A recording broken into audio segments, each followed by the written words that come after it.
Number সিস্টেমের অঙ্ক প্রতি পরীক্ষাতেই কিন্তু থাকে। একটি পরীক্ষায় 40% নম্বর পেয়ে একজন ছাত্র 20 নম্বর কম পেয়ে ফেল করলো। 5 নম্বর যদি 50% হয় তাহলে পরীক্ষার মোট নম্বর কত?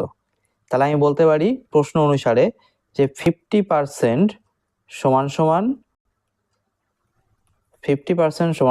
40% যোগ 20। কেন? কেননা 40 নাম্বার পাওয়ার পরেও তার 20 নাম্বার আরো পাওয়ার দরকার ছিল। তবে সেটাই হচ্ছে 5 নাম্বার। আর 5 নাম্বার এখানে 50% বলে দিয়েছে, তাহলে 50% সমান সমান 40% যোগ 20। তাহলে এই 40%টাকে আমি কি করবো, এই পাশে নিয়ে আসবো। তাহলে 50% মাইনাস 40% অর্থাৎ 10% সমান সমান 20।